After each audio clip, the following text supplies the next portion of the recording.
different reading categories and then categorized by the NRS levels and CASAS competency or CASAS levels, which are then separated by ESL and ABE ASC programs. Again, these are a great reference tool, but nothing that you need to commit to memory. These are also the listening content standards, and they are also broken down by categories and then also by NRS and CASAS levels as well. So let's look at that first report, that Content Standard Performance Summary Report. So to get to this report, and if you want, you can take a screenshot or take a picture with your phone. I'm not sure if recordings are going to be shared with everybody. I hear the recording button going on and off.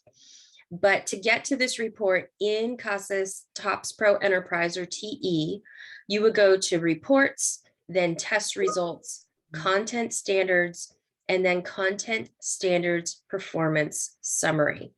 So this report will give you a summary of the test results for whatever group you designate, for your class, for just one teacher, for a program, or for your entire site. I usually run this report for each class or level that I have. So currently I have a GED and ABE class that kind of all meets together Tuesdays, Wednesdays, and Thursdays. So I run this twice, once for my GED level students and once for my ABE level students. And I found really that the easiest way to find my students is to look under class instances and then select only the students who are in my class. Then under the general settings in TOPS Pro Enterprise, the only thing I need to change is the report sort order. Sorry about that, it's hard to say. By sorting the report by CASAS form, 903, 904, 905, 906, 907, and 908, I can see what my low and my middle and my high level students need to work on. And so it's grouped by those levels. And if it's a really small class, I may change this to program so that I just have all of my students on one report. When I first took over the ABD and GED students in the evening, I had about 25 GED students and I had 6 ABE students. And so I just ran it for all of my ABE students, and then my GED students I did separate out. Oh, there's our separation. I apologize for that.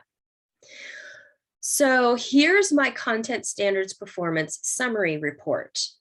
And you can see that this part of the report here is for the 16 students that took this 907 Reading Goals Test Level D.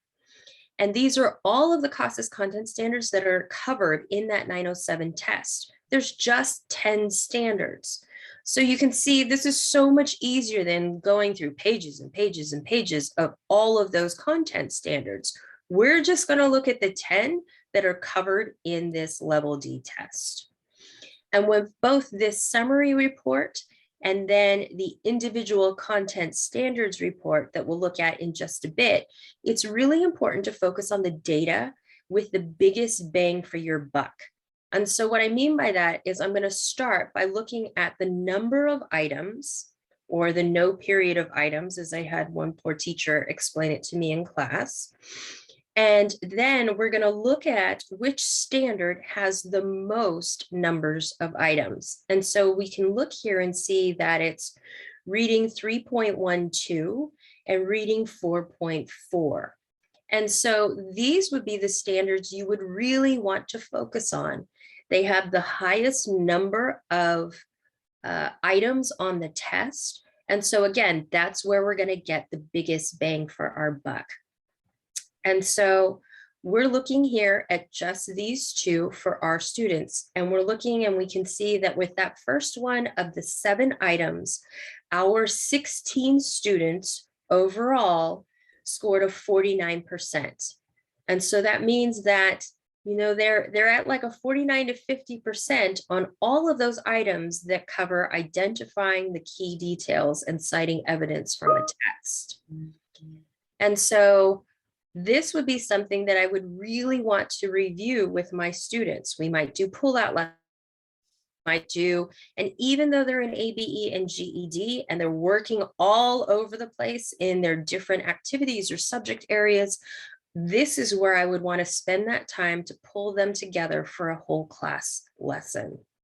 Again, I would look at that reading 4.4, where there's 9 items, and of those 9 items, my 16 students, in each of their 9 items, only scored a 69%.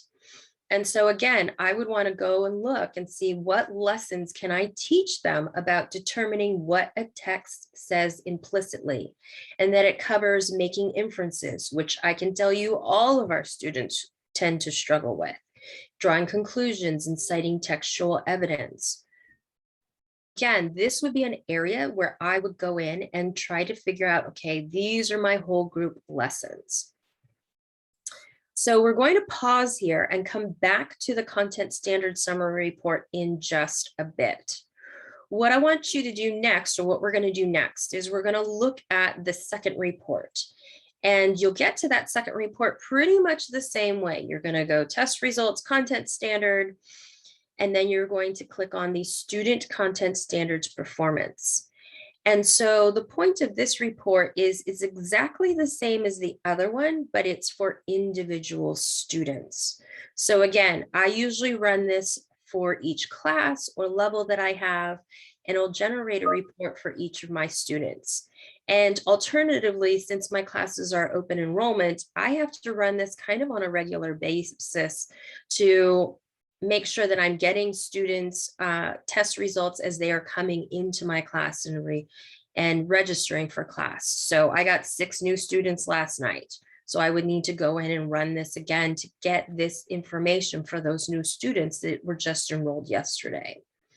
So this is an easy thing to do, because instead of having to run it for a whole class, I'm just going to take the names of the students that were enrolled in my class, and I get that information from ASAP, which is what we use to capture our demographic information and our entrance information. And so I'm just going to go and search for those students by name. So if one of those students' names was Sam student, I would go down to where it says tests, and then I would go up and search for that student by name. And just to kind of let you know, if you haven't worked with TE, or if you have, and you're like, wait, there's stuff missing here, I have blocked out everybody's names except for the student we were looking for, and then I made up a name. We don't have a student named Sam student yet. So same as the content standards performance report, you can look at this report and see this one now, instead of being for 16 students, this is just for Sam student. And so I can look at Sam's results and see, okay, so in those 2 areas of need, is this something that Sam actually needs to work on? And you can see in here that Sam's percentages on those 2 bang for your buck items are pretty much in the same category. And so definitely he would need to be part of that remediation process. So additionally with Sam, I would probably look at some of the other items, the items where there are 1 or 2 items. I mean, it's kind of a all or nothing. So if there's only 1 test item, like there is for reading 3.14, it's a 0 or 100%. So it's not really a bang for your buck area. The others that we have, there are a ton that there are 1, 2, 3, 4 that have 4 test items. So I might go look at those next after we remediate for those first 2. So there's your CASAS and TE piece for a bit. Before we move on, Mitch, do I have questions that I need to answer? Or does anybody want to come off mic and ask some questions? No questions in the Zoom chat, but Kelly is monitoring the Whova chat, and I don't have access to that. Okay. And then does anybody want to come off mic? Do we have questions that I can answer? I hear silence in the void. I think you're good to go. Okay, so let's move forward. So we're going to look next at Paxen print products and Aztec classes. So we're going to shift gears a little bit. This is just an overview of what we have available, and then we'll go from there. So we're going to start with Aztec Software's academic continuum of learning. And as shown in this tablet, all of the Aztec classes are aligned to the CASAS ABE levels, the NRS Educational Functioning levels, or EFLs, and also the Common Core and College and Career Readiness Standards, and also TABE 11 and 12. So these are our programs, and these are all the standards that we have to keep everything aligned to. So if you look at reading standard 3.12 at the bottom of this slide, and that's from our CASAS reading standards, you can see that this standard is part of the ABE, ASE, ESL, NRS levels 1 through 6. And so you can see that by looking at the bubbles all the way across that are filled in. You can also see that it's part of the CASAS instructional levels, or the CCRS levels, the CCSS levels, so many standards covered by this one bang for your buck standard. So if I were looking to bump up SAM's score in the content standard area of reading 3.12, I know that I could look into all of the Aztec levels to build my lesson plan. And so this really then depends on how much SAM understands about identifying the key details and then citing evidence from a text. So I may need to start as low as that fundamentals level in Aztec based on his CASAS score or where his comprehension level is. So I could start as low as fundamentals, or I could start higher up depending on where he's at. So depending on how much SAM understands about identifying the key details and then citing evidence from a text, I, again, as I said before, may need to start as low as the fundamentals level in Aztec or higher in one of these other levels. In addition to online software, Aztec's Paxen Publishing also has text that, in addition to preparing students for their GED test, can also be utilized to increase students' CASAS scores.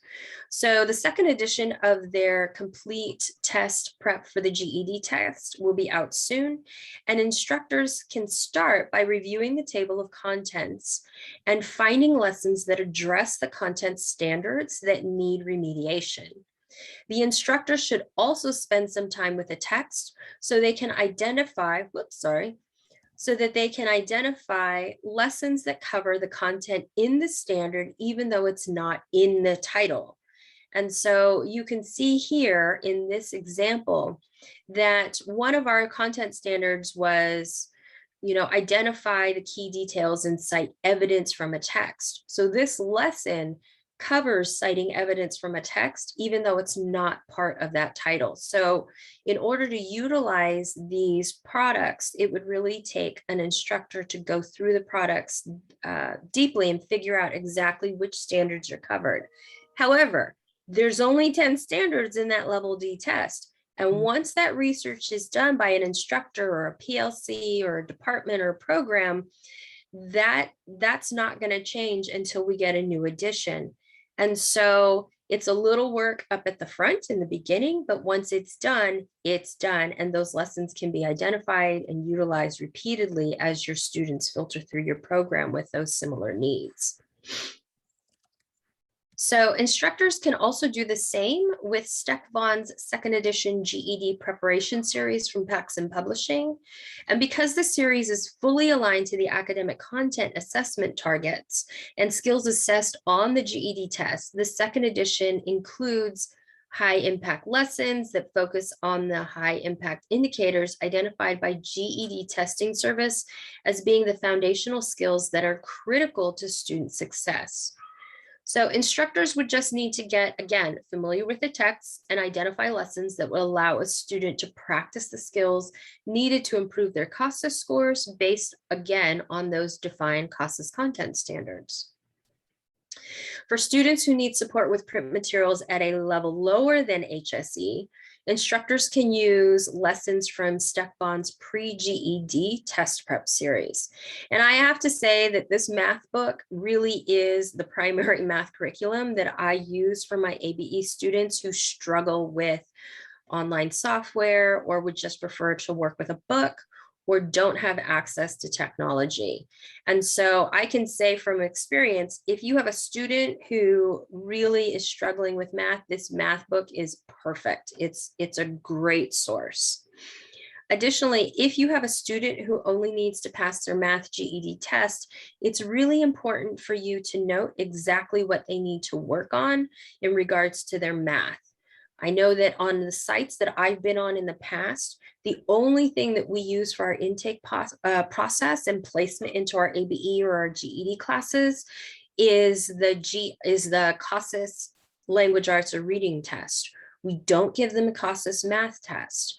And so a lot of my students would come into my GED level test or a class, and they would have scored like, you know, a 245, a 250, a 260 on their GED, or I keep saying GED, on their CASAS test, but then their math skills were very low.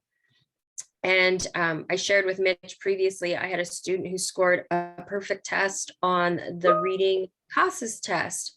And when it came to math, we did some digging and some assessment and some more assessment and some more assessment, and realized that she did not know how to borrow when she subtracted. So we had to start at the very, very basics. And I will tell you that this math book helped her, and she pushed through this math book through all of the levels of Aztec in math, and then passed her math test this spring. So I can tell you from experience that great products. So we also have products for students who are in those fundamental levels, and that comes from Steckbond's Fundamental Skills texts. This program offers skills and skill development targeted to 3 different learning levels. So we have beginning literacy, which is grade level K through 1st, beginning basic, which is grade level 2nd through 3rd, and then intermediate basic, which is grade levels 4th through 5th. And so what I really appreciate about this content is that it is age appropriate for adult learners, and we can look at that on the next page. You can see here that these don't have like flying unicorns or talking teddy bears or anything like that. I have used them with a student who was pre-literate. His first language was English, but he'd actually been in an accident. So we were starting at square one, and he was not a student that wanted to listen to talking teddy bears. So this was very appropriate material for him. These books could also be used for remediating CASAS Content Standards skills at the beginning and basic levels of literacy. So again, this is another example. This is from the language and writing books.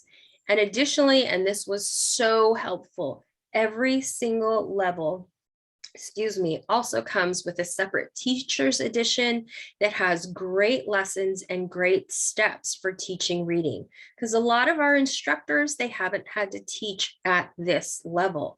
And so they do struggle. And I will tell you right now, with all of the degrees and certificates and diplomas and experience and whatever, I struggle teaching at this level. And when I did get my student last year that I was at this level, I rummaged around, I dug in people's closets, and then finally I called Mitch and I said, okay, I don't know what to do. What do we have that can help me with this? And these are the books that he sent me.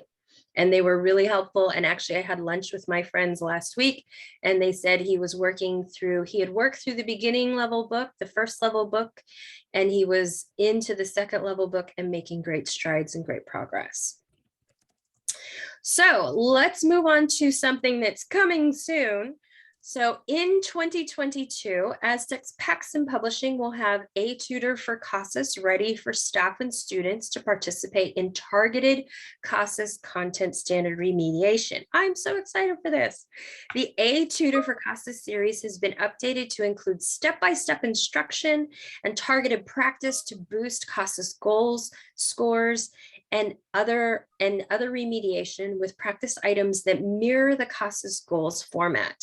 And so as you can see here, there are 3 levels each for reading and math that correspond with the CASAS levels B, C, and D.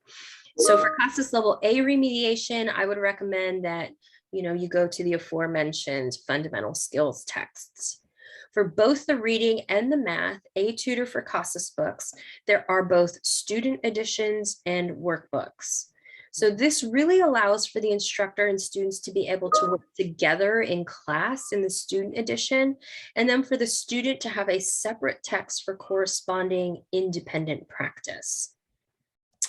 The math editions each cover the same 5 units with content aligned to the corresponding B, C, and D CASAS levels.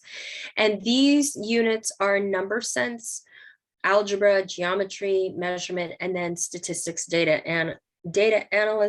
analysis, and probability. So we're going to look here at an example from the Math Level C Student Edition book. So you'll notice at the top of the page that we have the lesson and the title, and then a brief explanation below that title. Oh, excuse me. And then below that title on the right-hand side, you'll see that CASAS Content Standard. And so this one here is Math 1.2.3. And then below we have a sample question. And then there is a description of the different steps to correctly respond to the question. And I will tell you that our GED, or excuse me, our pre-GED books are lined up or formatted in a similar way.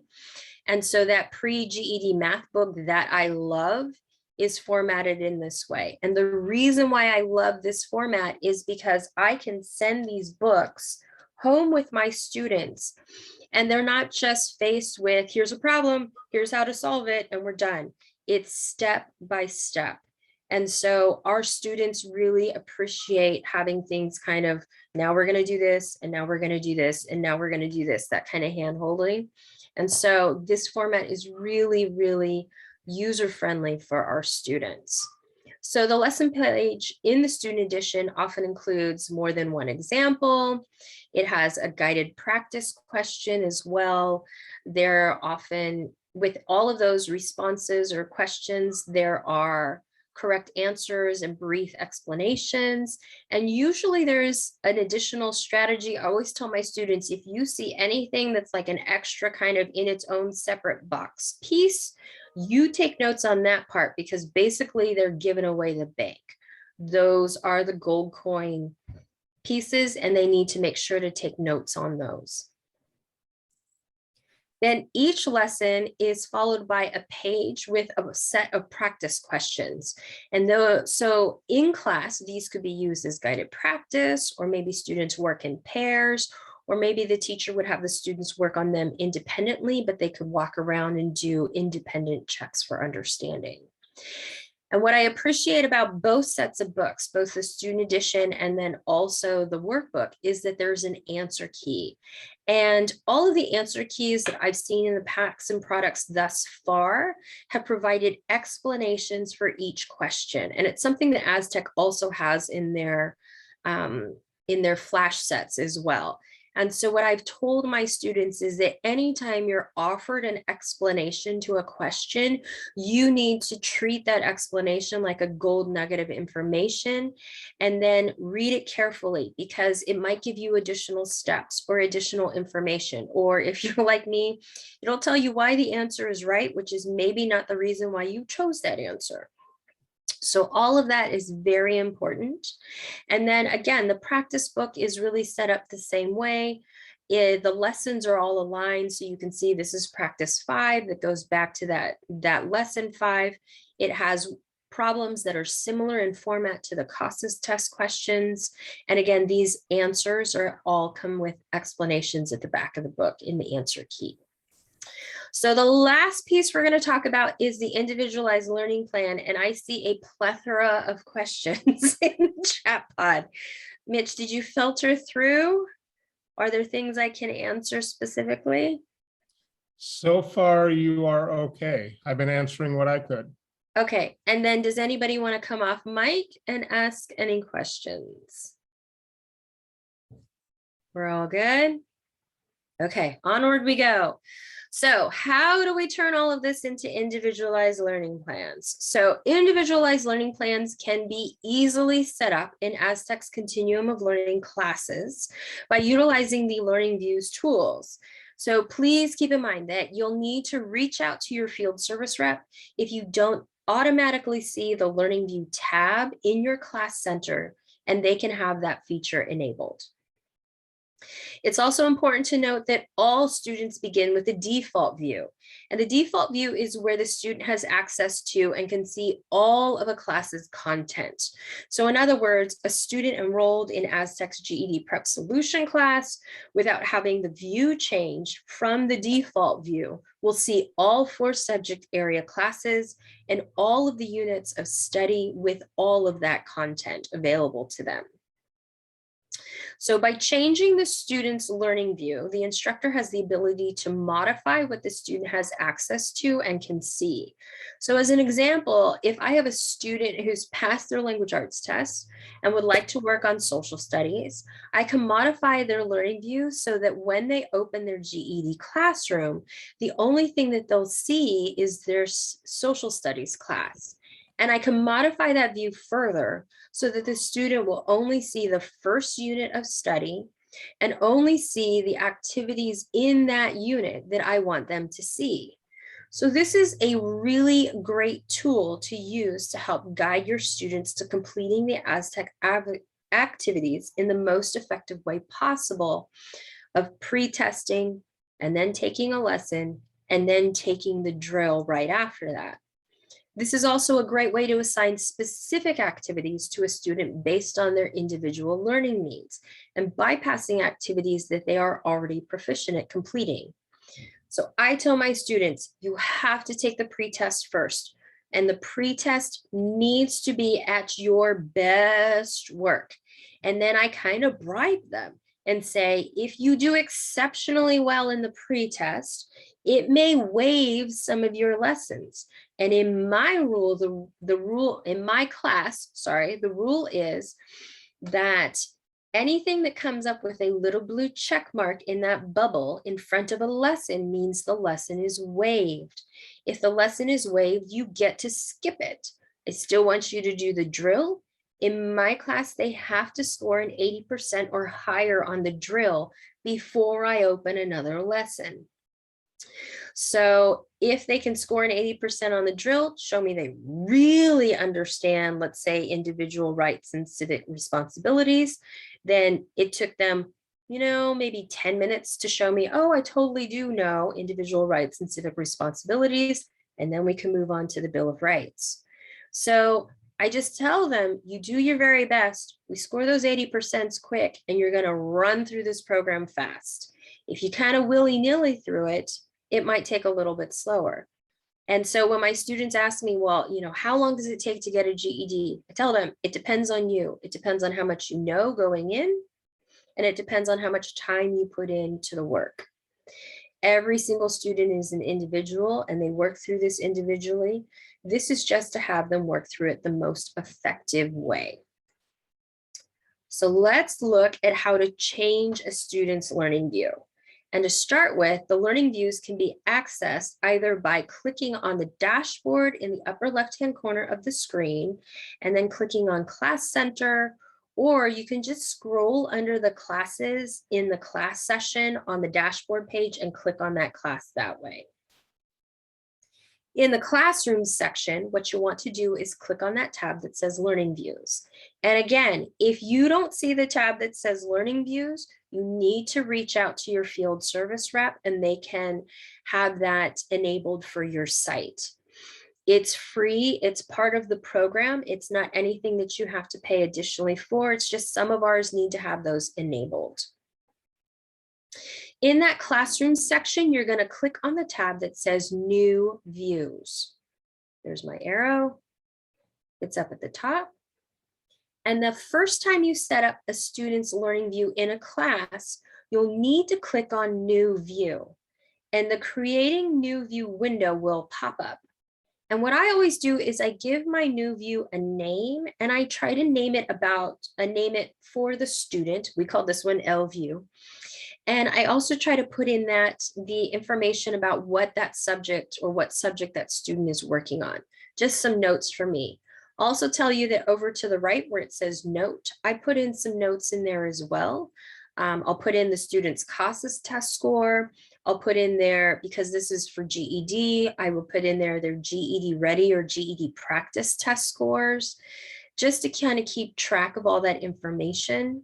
I would also put if they passed previous tests and put those scores in there as well, because that really does affect what classes and what views and what lessons you assign to your students. And so what I find really frustrating when I look at some of my students that perhaps I've gotten from other teachers and currently and in the past, their teachers will just assign them to everything, and they'll have them do everything in GED. And it's just kind of willy-nilly, and the student kind of runs around like a poor little chicken without a head, kind of henpecking in this class or going over to that class. I had one student, this was the most frustrating, who spent his 20, 30, at first 20 or 30 hours doing the computer literacy part, and then saying, I really understand the computer literacy part. I could totally pass that part of the GED test. And I had to tell the student, who was really computer savvy, that that wasn't part of the GED test. And that wasn't a test that he was going to be able to take. So this really makes it so your students are working effectively, and they're working on things that they need to know, and it's guiding their learning and their instruction. So what I will do is I'll go into the things that they don't need, or that we're not going to work on. So my students that don't need the computer literacy part, I just tap on that part, the orange bar that says computer literacy. And then what I'm going to do is click on this part that says hide this folder and its children. I learned recently that this was a coding term. So hide this folder and its children means the contents of this folder. So when you click on that, then what it does is it hides everything. And you can see now that all of the other boxes have little gray checks, and that means all of that is gone. And so the student would not be able to see that. Then I'm just going to go through and do that for the others. And if my student was going to be working through language arts, what I typically do is I hide everything else. And so you can see that analyzing texts, I've hidden the folder and its children.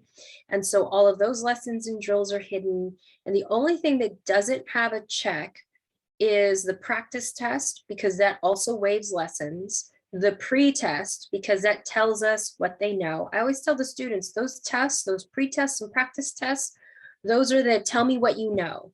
And if you already know it, we don't have to do it. So I'm going to have them do that practice test, that pre-test, and then I open the lesson and drill up, and I tell them that they're allowed to go start the lesson and drill, or they can just text me and let me know. If that lesson's waived, they can move to the drill. All of that information is sent to them in an email, and they have a bunch of stuff to start working either from home or in their class. So here's the most critical thing I will tell you about learning views. And I have done this, I tell you this with experience and learning, that this was the thing that saved my butt a number of times and a lot of anxiety and angst. You have to go to the bottom of the screen and click save. If you do not, you have to do all of your little click in all over again. It's very frustrating to have done all of that work and then go click to the student and have everything still there, and then have to do it all over again. So I have done this way too many times where I have not clicked save. So I'm telling you now to save your bacon, go click save. Then you'll need to go up to the top of the screen, and you have to attach that learning view to a student. So what you'll do is go all the way up to the top, and you can see this is the top where it says learning views. Here's our students. And you'll want to scroll to and click on that student and click on their tool icon. And when you do, you'll get a little pop-up eye icon. And when you click on that, you have a pull down menu, and you'll just pull down and choose your student's name. And then you'll make sure you click attach view to attach that view to your student. And then you're done. And so that student view is then put in there for you. And I cannot remember, because I have about over 10 slides, a little less than 10 slides. So I think I missed a chunk in here. We do have a longer version of this that has all the information, but I will tell you that right now for this student, who happens to be me, the view is very short and it only has a few things in it. For me to go back and change that learning view for myself or for this student, I would just have to go down to the bottom of the screen and edit that learning view by clicking on my student's name, clicking edit view, and then that would edit the student's name. I wouldn't have to go attach it again because it's already attached to the student. So it's a super short thing to do. And I will tell you right now that I sent to Mitch and our field service rep on Tuesday. I said, here's a narrative for how easy it is to do the learning view. I just got a new student and I just enrolled him in Aztec and edited his learning view, got him in a class, and I did it all in 5 minutes on my phone in a theater waiting for Cats to start because we went to go see the musical Cats. Took me less than 5 minutes. I'm sitting in the theater. My husband's like, what are you doing? I said, well, the curtain hasn't come down yet and the lights aren't out. Just give me a second. So it's easy to do. It sounds like a lot of work, but once you get used to it, it's not that hard at all. It's very easy to do and to monitor. So we've talked about learning views, we've talked about Aztec, we've talked about how to modify. And so you could do that, add some specific classes based on your students' CASAS needs. Additionally, we also have book lessons. So you could work through the book lessons. You could go through and figure out how to use them as support materials. You could go through and use them as online material, or if your students don't have online materials, they could be, your core curriculum, and you could work through and fill those skill gaps based on this material. You could do the same with the GED prep series, also the pre-GED prep series, our fundamental series. Any of those series could be used for remediation on those CASAS scores or any other skill needs. So with that, even with our this morning, I got 10 minutes and I'm ready for questions. So where are we at? There are no questions, but I would ask if Brian wanted to unmute, if you still had a question about permissions that wasn't addressed. Ooh, permissions. I don't know if No, Brian she is answered still them. with Thank you us. very much. Sure. The last segment right there, she went through and instructed us how to do that. Thank you. Great. Welcome. And then Anne made a comment that she calls it skills and drills, and because it rhymes, she likes it. Ooh, I like skills and drills. I may have to steal that. This is the best part of doing conference presentations is I get to steal stuff and take it back to my students. Does anybody else have a question? Feel free to come off mute and let us know, and we're happy to address anything that's going on out there. And hopefully soon we'll be able to come back and do this in person. I missed being at the Michigan conference in person. So there is one question in the chat from Laura that says, is anyone familiar with both Plato, Edmentum, and Aztec? I'd like to compare. I don't know, Karen, if you've used the other platforms. I know that Plato and Edmentum are more credit recovery based as opposed to focus solely on adult education. I have not. I've not used either Plato or Edmentum. I just know the name, but I'm like you. I think they were for like high school credit recovery. Right, as Aztec only does adult education. It's been under the focus of Aztec for, oh my gosh, almost 42 years now. Any other questions? If not, we're happy to let you all go 9 minutes early and get 9 minutes of a bio break back in your day. So let me push to the next slide just to make sure our information is out there. If you need to contact us for anything, if you have questions that come up later in the day, I know that's something that I typically do. I'll have those, 2 o'clock in the morning epiphanal questions like, oh my gosh, I should have asked this. So here's our contact info. Feel free to call us, visit our website, or email us. We'd be happy to help. Absolutely. And I believe that Matt Jones has already put his information. He's your local sales rep. He's put his contact information in the chat box. So if you didn't see that, there's 3 little dots down where you can type a chat. If you click those 3 little dots, it will let you save the chat to your desktop, and then you can grab Matt's email and phone number if you want to be in touch with him. And he just texted me that his computer crashed about 2 minutes ago. So I assume he's rebooting right now. No.